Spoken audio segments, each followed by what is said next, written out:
नमस्कार छात्रों, आज हम डिस्कस करेंगे नेटवर्क टोपोलॉजी के बारे में।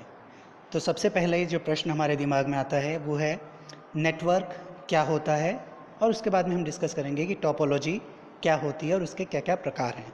तो सबसे पहली बात कि नेटवर्क क्या होता है। Network is nothing but computers interconnected together, अर्थात नेटवर्क कंप्यूटर्स का आपस में जुड़ना ही एक नेटवर्क है। अर्थात यदि दो या दो से अधिक कंप्यूटर्स आपस में जुड़े हैं तो वो मिलकर एक नेटवर्क बनाते हैं। और वो कंप्यूटर्स आपस में किस प्रकार जुड़े हैं, किस क्रियाविधि या किस मैनर में जुड़े हैं, वो उसकी टोपोलॉजी के बारे में बताता है। तो सब नेक्स्ट है टोपोलॉजी क्या होती है। Topology is a layout of networks, अर्थात जो नेटवर्क हैं या जो कंप्यूटर्स हैं वो किस प्रकार आपस में जुड़े हैं।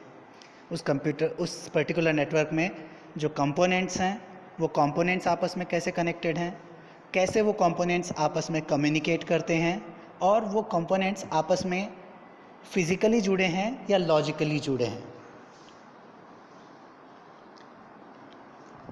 इसी आधार पर जो टोपोलॉजी है उसको हम सामान्यतः 4 कैटेगरीज में डिवाइड करते हैं। यहाँ मैंने 5वीं एक और लिखी है, ट्री टोपोलॉजी, जो कि कुछ हाइब्रिड टोपोलॉजी से मिलती है।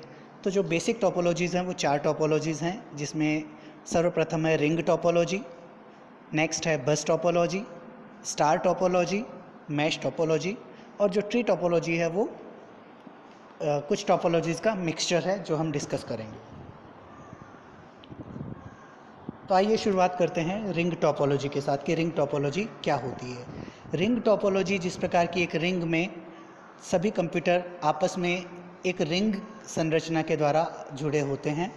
यहाँ कोई भी जो कंप्यूटर होता है वो एक कंट्रोलिंग कंप्यूटर या होस्ट कंप्यूटर नहीं होता है, अर्थात सभी सेम कैपेसिटी में एक दूसरे से कनेक्टेड होते हैं। अर्थात अगर मैं यहाँ इस पर्टिकुलर नेटवर्क में बात करूँ तो इसको मैं नंबर 1 बोलता हूँ कंप्यूटर, ये 2 है, ये 3 है, ये 4 है, 5 है, 6 है।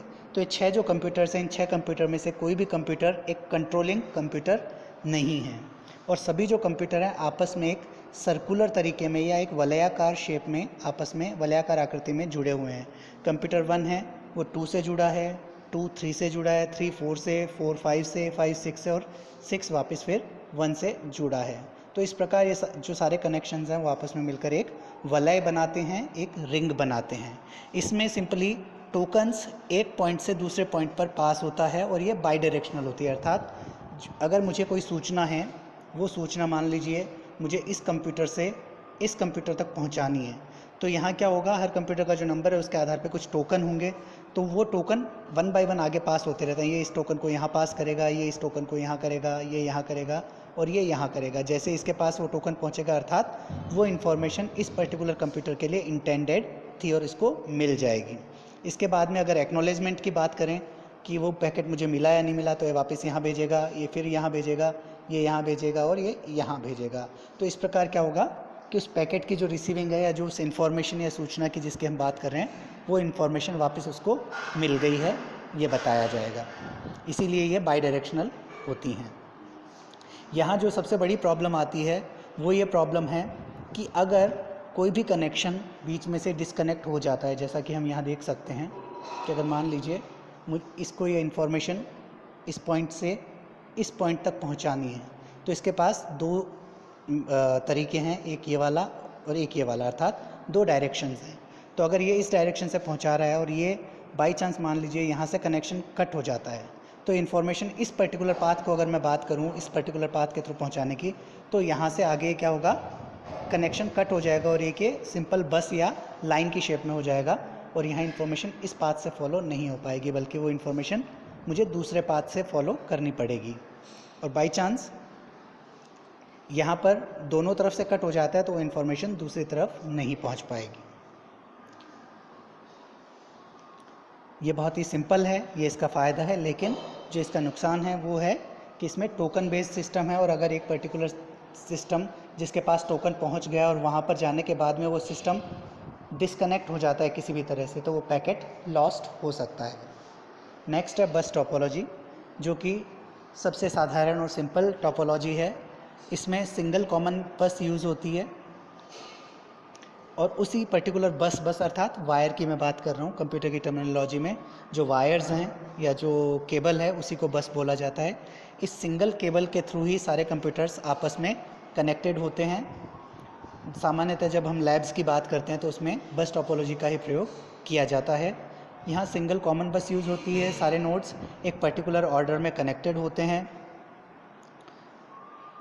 और जो पर्टिकुलर जिस भी लैन की बात कर रहे हैं उस लैन में जो भी कंप्यूटर कनेक्टेड है, लास्ट में एक टर्मिनेटर होता है जो ये इन्फॉर्म करता है कि this particular computer is the last computer in this network, अर्थात वो कंप्यूटर उस नेटवर्क का लास्ट कंप्यूटर है, ताकि जो सिग्नल्स हैं उनको कंट्रोल किया जा सके। ये क्योंकि साधारण होने के कारण आसानी से इंस्टॉल की जा सकती है और इसमें जो केबल की आवश्यकता है वो मिनिमम पड़ती है।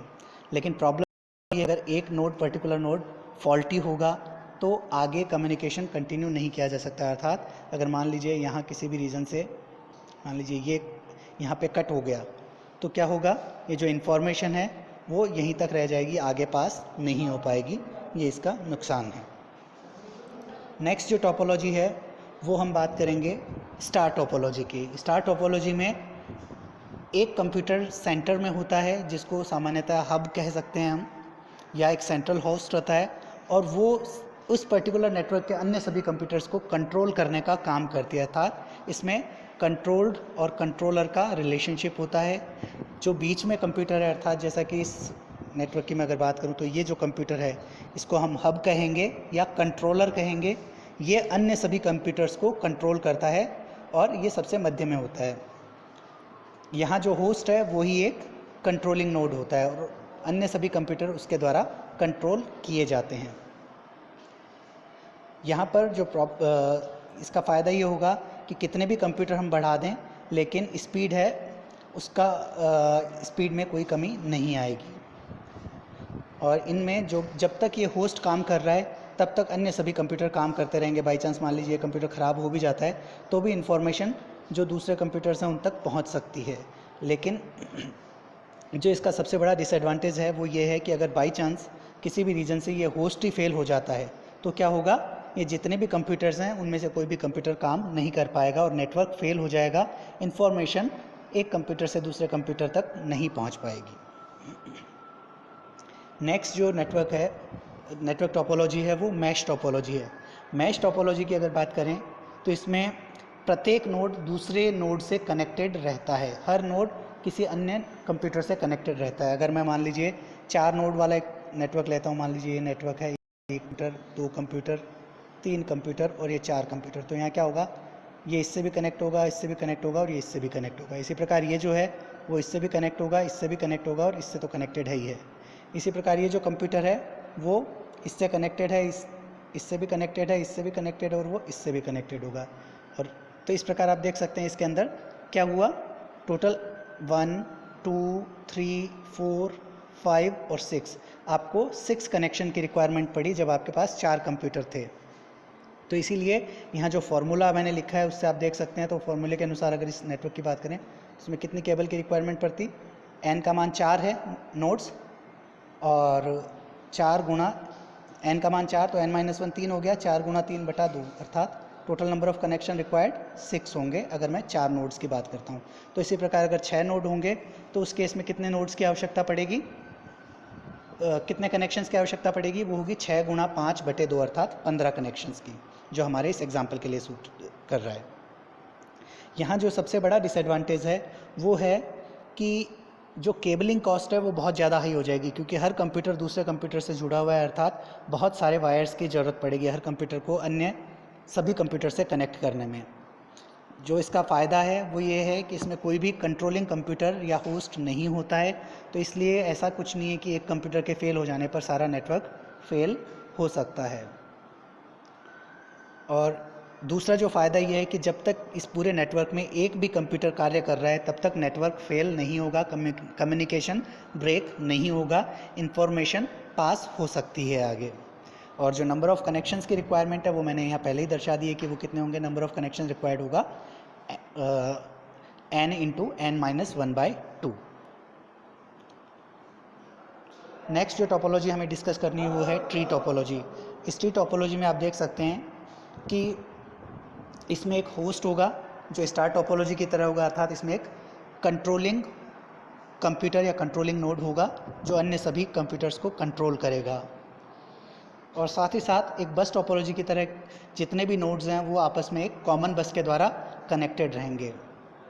इसमें जो जितने भी कंप्यूटर्स हैं वो आपस में एक बस के द्वारा या वायर के द्वारा कनेक्टेड होते हैं, इसीलिए यदि बैकबोन या वो बस ब्रेक होती है तो सारा नेटवर्क ब्रेक हो सकता है। और साथ ही साथ इसका जो कॉन्फ़िगरेशन है वो कॉम्प्लेक्स होता है, इसीलिए कई बार हाइब्रिड टोपोलॉजी का यूज़ किया जाता है जिसमें सभी टोपोलॉजीज़ की बेस्ट जो चीज़ें हैं उनको इंक्लूड करके एक टोपोलॉजी बनाई जाती है और उसका प्रयोग करते हुए सभी की डिमेरिट्स को दूर करने का प्रयास किया जाता है, जिसे हाइब्रिड टोपोलॉजी कहते हैं। और ये हाइब्रिड टोपोलॉजी वास्तव में कोई और टोपोलॉजी नहीं होती है।